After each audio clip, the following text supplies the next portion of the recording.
Salut YouTube, c'est Harlequin de la Team Speed Millennium. Donc je me suis retrouvé avec Edox et Tsaki de la team aussi. Alors c'est un peu une surprise, on s'y attendait pas, mais voilà, on a reçu les decks de structure. Donc je vous les présente un peu. Voilà, donc le deck de structure, les cauchemars tordus et le match du Millennium. Et on va se faire une petite ouverture, voilà, découverte. Je découvre en même temps que vous. Donc voilà, on va voir la présentation un peu. Donc pour ma part, je vais m'occuper des cauchemars tordus et je vais laisser Tsaki s'occuper du match du Millennium.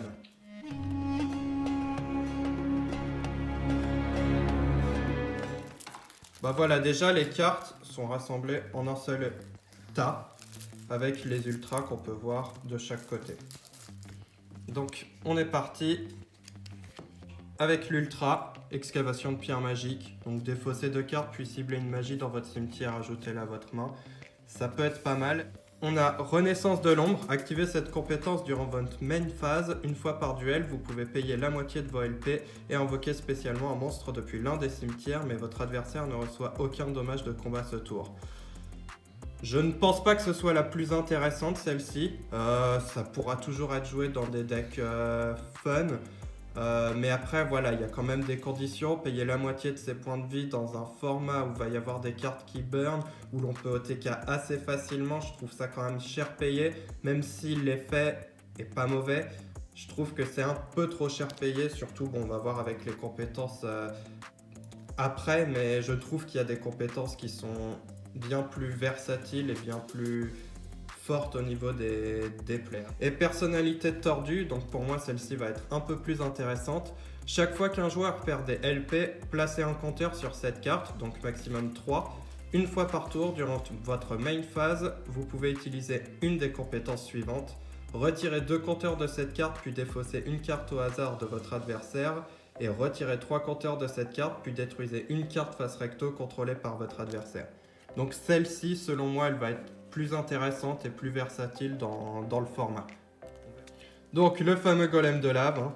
On va pas trop s'attarder dessus, mais je pense qu'elle peut avoir un impact assez intéressant sur la méta. Bon, je passe sur les cartes normales, les monstres normaux.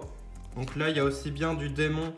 Démon, on va s'y attarder un peu parce que ça peut être intéressant, notamment le Guildart, démon normal à 1800. Voilà, il y a quand même du démon principalement. Et on va s'y intéresser un peu plus tard, les démons normaux. Donc les fameux Lucius. Donc ça c'est assez sympa puisqu'il me semble qu'ils n'ont pas été beaucoup réédités. Même pas du tout dans Master Duel. Donc bon, ça fait une réédition toujours assez sympathique. Démon légendaire. Bon, je m'attarde pas trop dessus. Pour moi, c'est pas des cartes qui vont avoir un impact fort sur la méta. Après, à voir. Peut-être que je me trompe aussi. Hein. Viseur Death le Maléfique. New Doria, une carte qui peut être sympa quand même. C'est si cette carte est détruite au combat et envoyée au cimetière, ciblez un monstre sur le terrain, détruisez la cible. Donc là, c'est un insecte mangeur d'hommes plus ou moins, un peu moins versatile, mais avec des stats un peu supérieures. À voir comment on va pouvoir tourner ça. Géroïde des Ténèbres, pareil. Donc lui, avec des stats encore même un peu supérieures à New Doria, si cette carte est invoquée, ciblez un monstre face recto sur le terrain, il perd 800 d'attaque. C'est virtuellement un monstre sur le coup qui peut avoir 2000 d'attaque. Drillago également, c'est une carte qui peut être du support pour les machines. Ça peut voler des games. Pour moi, c'est quand même trop conditionnel. Donc c'est si les seules cartes contrôlées par votre adversaire sont des monstres face recto avec minimum 1600 d'attaque, cette carte peut attaquer directement et elle a 1600 d'attaque. Et Boganian. Hommage aux damnés, une carte assez intéressante au final dans le format, puisque ça va pouvoir se permettre de se débarrasser des grosses mythes si on n'a vraiment rien. Montée de niveau, jouer avec les Lucius ténébreux qu'on a pu voir. Échangeur de créatures, pacte avec le diable. Pareil pour pacte avec le diable, je ne crois pas qu'il y ait beaucoup de rééditions, donc toujours sympa d'avoir des rééditions comme ça. Unité de ravitaillement, donc ça pour les decks Pour les decks un peu plus basés sur le long terme, les decks stall ou burn ou autre, je ne sais pas, ça peut être vraiment une carte intéressante qui peut amener beaucoup de ressources au long terme. Après, c'est un effet obligatoire, donc faut faire attention. On est quand même dans un format où on est limité à 30 cartes maximum, ça peut aller vite. Bon, après, il y a les jarres, etc. À voir ce qu'on peut en faire. Filin de survie, roue du cauchemar, ça va être intéressant. Activez cette carte en ciblant un monstre contrôlé par votre adversaire. Il ne peut ni attaquer ni changer sa position de combat. Et en plus, une fois par tour, durant votre main phase, vous infligez 500 points de dommage à votre adversaire. Voilà, c'est une carte qui amène du burn, ça va être intéressant quand même pour moi. Vendeur de cercueil, slime métallique, 3000 de défense. Dans le format, c'est peut-être pas incroyable, mais c'est toujours une carte qui a 3000 de défense, donc à voir. Et rugissement d'orgueil, donc ça c'est très marrant parce que le game text commence avec durant le calcul des dommages. Donc c'est une carte que l'on peut activer après un kunai shen. Donc voilà pour le deck de Marek. On reviendra un peu sur les deux skills en question. Je vous présente maintenant le deck de Bakura avec l'Ultra Griffe Noël qui est plus ou moins comme un kaiju pour ceux et celles qui jouent au Master Duel. Donc vous pouvez invoquer cette carte spécialement depuis votre main sur le terrain de votre adversaire en position de défense en sacrifiant un monstre qu'il contrôle. Si cette carte est invoquée de cette façon, une fois par tour, durant la end phase de ce tour, vous piochez une carte. Donc là, quand on dit vous piochez une carte, il faut faire attention, c'est le contrôleur. Donc ici, ce sera l'adversaire qui va piocher une carte. Le Nécrophire des Ténèbres, Chasseur de coups, le Comte déchu. Donc ça, c'est toujours des cartes démon normales. Donc c'est intéressant. Pareil, Parasite, Corbeau à fouet, réédition. Le Fantôme des rêves enfouis. C'est des cartes démon normales. On y viendra avec la skill. Chevalier sans tête. Là, on n'a que des cartes démon normales. Ensuite, Gap, maître de la guerre. Hadès, le gouverneur des ténèbres. Donc, carte assez intéressante aussi dans la méta, puisque elle annule les effets des monstres détruits au combat avec les monstres démons. Donc, c'est pas limité qu'à elle. Bien sûr, il y a elle, mais c'est pour les decks à engine démon, ça peut être sympa, une bonne carte de side. Et à voir ce qu'on peut en faire. Mais à mettre de côté, ne serait-ce que pour le side, ça peut être pas mal. Maître des marionnettistes, démon mineur. Donc là, comme vous pouvez le voir, c'est vraiment basé quasiment que sur des démons. Loi de tête, Prométhée le roi des ombres.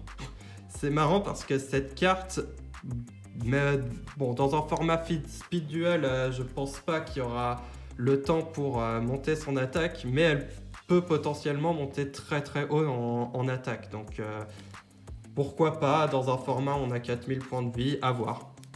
Franchement, ça ouvre des possibilités, donc c'est toujours sympa. Alors, je démon lancier. Lui, il me semble qu'il peut Perse Def. Donc, toujours une carte sympathique qui peut Perse Def. Il me semble qu'on n'en avait pas sans sacrifice, hormis le lancier. Donc là, sur des cartes démons, ça peut être pas mal. On reste sur le domaine de la lance, d'ailleurs, pour le Perse Def. Marrant. Imitateur des ténèbres, donc les deux, level 1 et level 3. C'est des cartes qui, quand elles sont flip, font piocher, un peu comme un Daikoshi. À voir ce qu'on peut en faire. Là, c'est du démon. On va voir justement avec les skills ce qu'on peut en faire. Masque des ténèbres, très bonne réédition. En commune, ça fait plaisir. C'est une carte qui est ultra, donc ça fait plaisir.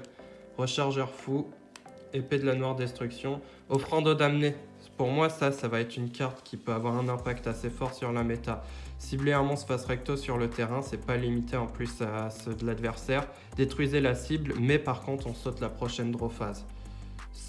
Pour moi, voilà, c'est une carte qui vraiment va avoir un impact assez sympathique sur la méta. Tourbillon, réédition sympathique en commune, et qu'elle était qu'en ultra. Éruption des ténèbres, ça peut être sympa. Voile des ténèbres, invitation des ténèbres. Alors ça, voilà, dans un format à 20 cartes, pour moi, je trouve que ça ouvre beaucoup de possibilités, notamment sur la consistance des decks ténèbres. Donc, à voir ce qu'on va pouvoir en faire. Ténèbres absorbantes, Spectrosoma, pareil, Spectrosoma, ça peut être intéressant dans un format où on n'a que 4000 points de vie. Il inflige l'attaque, il devient un monstre sur le terrain, il inflige des dommages égaux à l'attaque du monstre qui l'a détruit au combat. Donc l'invoquer devant une grosse mythe, ça peut être très gênant pour l'adversaire. Charité de l'homme ordinaire, le point de contrôle inflexible, très bonne réédition aussi, on l'avait qu'en ultra. Et voici les deux skills. Donc, conflit intérieur. Activez cette compétence durant votre main phase. Une fois par duel, vous pouvez payer la moitié de vos points de vie et prendre le contrôle d'un monstre contrôlé par votre adversaire jusqu'à la end phase, mais il ne peut pas attaquer directement ce tour. Donc pareil, c'est un peu comme celle de Marek, dans la même logique, où on paye la moitié de ses points de vie, on a un effet. Pour moi, celle-ci va pas avoir un impact incroyable sur la méta, mais comme Renaissance de l'Ombre, elle a l'avantage d'être assez générique. Ça reste quand même un gros coup de payer la moitié de ses points de vie, donc on verra bien ce qu'on va pouvoir en faire. Et dans l'obscurité d'en bas, activez cette compétence durant votre main phase. Une fois par tour, vous pouvez défausser un monstre normal démon, puis utiliser une des compétences suivantes. Piocher une carte et aussi retourner cette carte. Ou si vous avez minimum 4 monstres normaux démons de noms différents dans vos cimetières, ajoutez un monstre depuis votre deck à votre main. Donc là, vraiment, c'est quand même assez fort. Voilà pourquoi je parlais des monstres démons normaux. Donc comme on a pu le voir dans le deck de Marek, il y a notamment Gilgard qui a 1800 d'attaque. C'est quand même un gros monstre pour le format speed duel. Et ça peut vraiment être sympa en combinaison avec ce genre de deck, notamment avec le Nécrophire des Ténèbres. Il est là, qui nécessite donc 3 monstres démons, de bannir 3 monstres démons pour l'invoquer. On peut le tutoriser avec dans l'obscurité d'en bas. Donc à voir, c'est ce qui rend la skill jouable. Ils ont quand même bien géré leur sortie, Konami, ils sont pas bêtes. Donc voilà, à voir ce qu'on va pouvoir faire, mais ça ouvre vraiment beaucoup de possibilités. Je sais pas ce que vous en pensez, vous. Pour moi, vraiment, bon, il y a déjà Personnalité tordue qui va avoir un impact assez fort parce qu'elle est tout simplement ultra générique comme skill. Et après, dans l'obscurité d'en bas, au début, je me disais que c'était pas ouf. Et plus je vois les cartes, plus je me dis qu'il y a moyen quand même de faire des choses avec. On verra bien. Mais moi, par rapport à ce deck-là, vraiment dans l'obscurité d'en bas et personnalité tordue, je pense que ça va ouvrir des possibilités, quoi, tout simplement.